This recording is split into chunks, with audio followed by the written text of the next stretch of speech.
अस्सलाम वालेकुम स्टूडेंट्स, मैं हूं इंजीनियर खुज़ैमा ताहिर और हम शुरू करेंगे केमिस्ट्री पार्ट 2 सेकंड ईयर। और पहले मैं आपको थोड़ा सा बुक का इंट्रोडक्शन दे दूं। हमारी बुक में टोटल 16 चैप्टर्स हैं। फर्स्ट ईयर की बुक्स में 11 चैप्टर थे, सेकंड ईयर की बुक में 16 चैप्टर्स हैं। लेकिन आप बिल्कुल टेंशन ना लें, ये चैप्टर्स उनसे ज़्यादा ईजी हैं, ठीक है। अच्छा, ये 16 चैप्टर्स ऐसे हैं कि पहले जो 6 चैप्टर है ना 1 से 6 ये हैं इनऑर्गेनिक केमिस्ट्री के।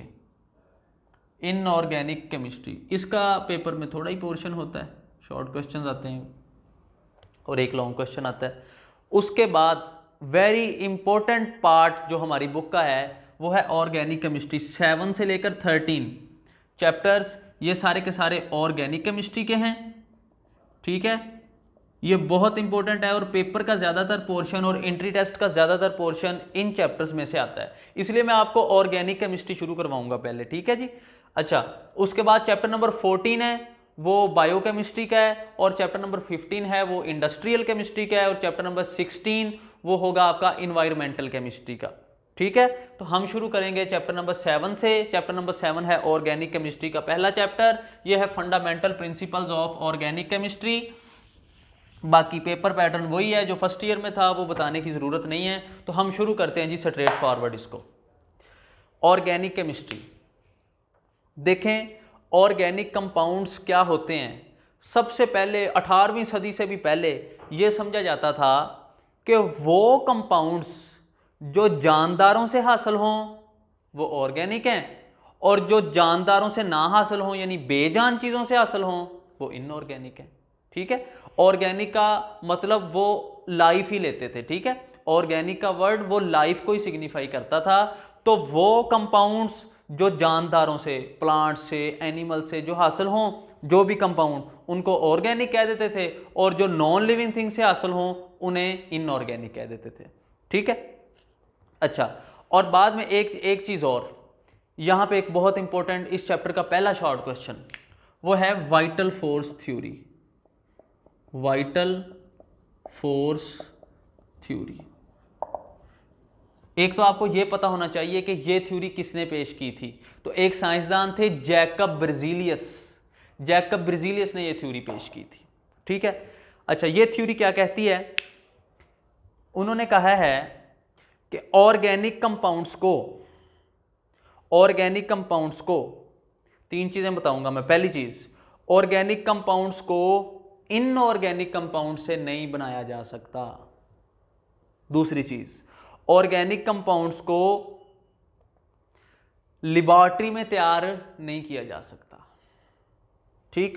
पहली चीज क्या है? ऑर्गेनिक कंपाउंड को इनऑर्गेनिक कंपाउंड से नहीं हासिल किया जा सकता। ऑर्गेनिक कंपाउंड को लेबोरेटरी में नहीं तैयार किया जा सकता। तीसरी बात, ऑर्गेनिक कंपाउंड को नॉन लिविंग थिंग से हासिल नहीं किया जा सकता, ठीक। Organic compounds can not be prepared from inorganic compound, from non living things, और इन द लेबोरेटरी। लेबोरेटरी में भी नहीं तैयार किया जा सकता। ये थी, क्योंकि वो ये समझते थे कि इसको लेबोरेटरी में तैयार करने के लिए या इनऑर्गेनिक चीज से तैयार करने के लिए ना एक बहुत एक्स्ट्रा ऑर्डिनरी, एक मिस्टीरियस फोर्स चाहिए। उस फोर्स को वो कहते थे वाइटल फोर्स, इसे कहते थे वाइटल फोर्स थ्योरी, ठीक है।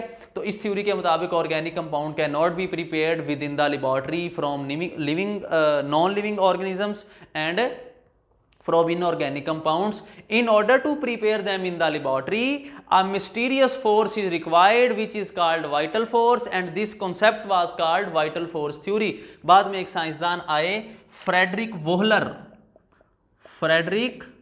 वोहलर, उन्होंने आके इस थ्योरी को फेल कर दिया। उन्होंने क्या किया?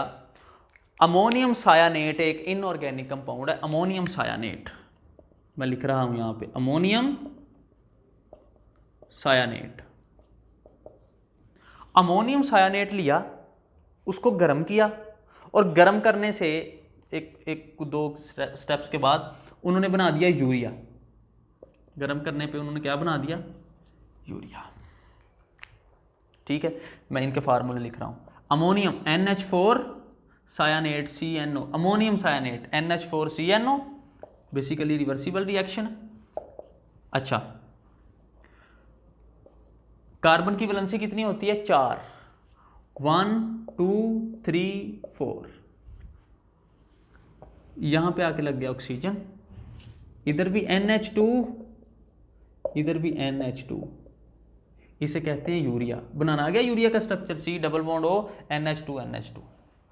अब देखें, यूरिया है ऑर्गेनिक कंपाउंड, ठीक है, यूरिया ऑर्गेनिक कंपाउंड है। उसने ऑर्गेनिक कंपाउंड को लेबॉर्ट्री में तैयार कर लिया, लेबॉर्ट्री में तैयार कर लिया उसने नॉन लिविंग थिंग से तैयार कर लिया, ammonium cyanide non living thing he है। और तीसरी चीज उसने इनऑर्गेनिक कंपाउंड से तैयार कर लिया जी। तो इसका मतलब है वाइटल फोर्स थ्योरी फेल हो गई, रिजेक्ट हो गई, ठीक है।